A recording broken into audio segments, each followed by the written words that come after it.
Туғандар, бұл не бақ деп ойлайсыздар? Бұл не болушы мүмкін? Айтыңыздаршы. Бұл бізден айтып жүрген фундук. Мұныкі фундук. Фундук мұна ушинтип мөмө алат. Фундукка бұлар анчалык өтө чоң майны бербейт, гиласчалык, жалмачалык. Анткени мунун түшүмү боюнча жаңгактан азыраак берет. Өтө көп бергенде 6 тонна берет экен. Анан бул жерде көп болгон үчүн баасы дагы арзан болот. Ноурузга жакын же болсо эрте жазда же болсо кышында гана жакшы акча болот дейт, башка убакта не болот дейт. А бирок чет мамлекетке жакшы сатылат дейт мына. Фундук мына ушинтип алат. Мына туугандар фундук. Мунун ичинде фундук бар, катуу. Мынакей. Бул фундук мына ушинтип мөмө тийет. Катар аралыктары 4-кө 4, 5-ке 5, 6-га 6 тиксе болот экен. Булар 6-га 6 тигиптир. 8-10 жаштагы фундук экен. Үстүндө гүлдөп, үстү жагын жаңгакка окшоп, үстү жагында мөмөлөп бере берет. Тамчылатпайлы, кадимгидей арыктай кылып эле сугарат экен. Анан анча-мынча оорусу болбойт экен мында. Булар тамашалап күлүп атышат. Бул жалкоолордун иши, чарбасы дейт да.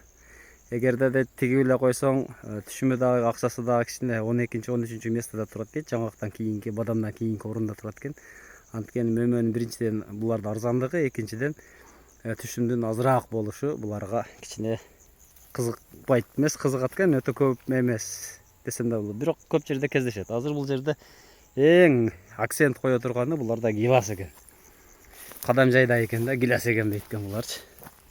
Только мына ушинтип гиласты эгет экен, зымга байлайт экен, тамчылатып сугарат экен. Буларда негизи агын суу, дарыялар көп экен. Бирок ушундай интенсивдүү бакка көбүрөөк басым жасайт экен.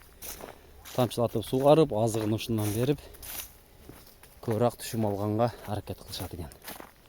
Эң көп түшүм бере турганы лапинс экен. Жанагында көрсөттүм. Лапинстен өтө көп түшүм алса болот экен. Өтө көп.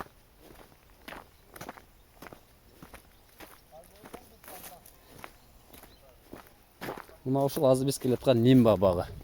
Буларда мисалыга бир 10 гектар жери болсо, 1 гектар, 2 гектардан 3 гектардан кылып бөлүп тигеткен. Анткени бир жагы бүтсө, ошону дарылап бүтүп, тери бүтүп, же болбосо иштебей бүткөндөн кийин экинчи жагын иштейт экен. Буларда быйыл өтө жамгыр көп жааптыр, быйыл кеч калды дейт. 15 күнгө кеч калды дейт. Чындыгында бизде майдын башында эле бүткөн да Royal Tiagalар. Булар ошол эрте сортко дагы кызыгып атышыптыр. Азыр 22ден жогору болсо дейт, Россияга тарта берет дейт. 22-26га чейин деле эрте бышырлар болсо кетет дейт. Анчалык чоң болушу маанилүү эмес дейт булар. Дагы бир жаңы сорт экен. Ушеле экен. Чаңдаштыруу үчүн атайын тигилген экен бул жерге. Ара-арасына тегиптир.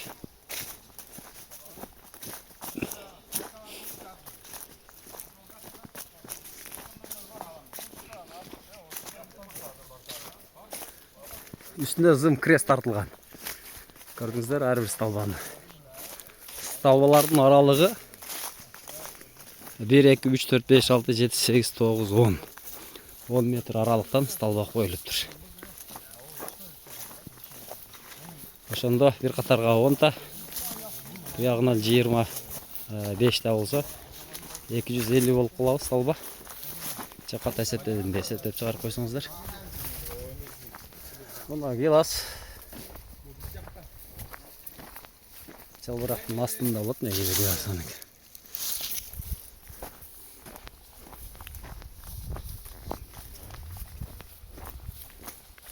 Жашыл бутоо жүргүзүлө экен, эми жүргүзөт экен. Тамчылатып сугаруу мынке.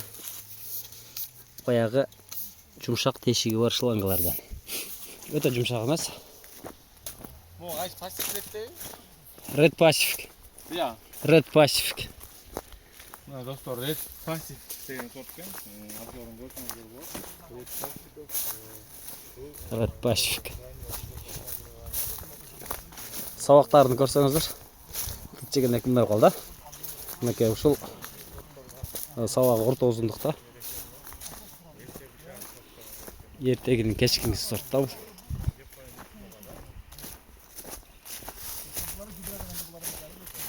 Элеман багбанга кууп жетпейт азыр. Алда шыргыраган бойдан өчүп кетет. Алмасы жок эле эмне камера касапсыз акасы. Мен өзүм шашпай берип атам. Силерге жетпей калып атам, силер шуулдап эле кетип калып атасыңар.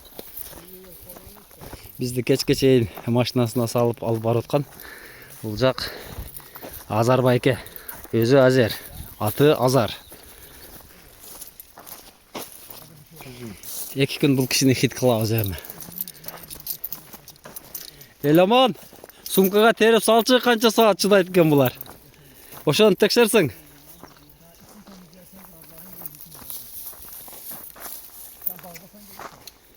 Мына ред пасифик турбай. Мына ушундай туугандар.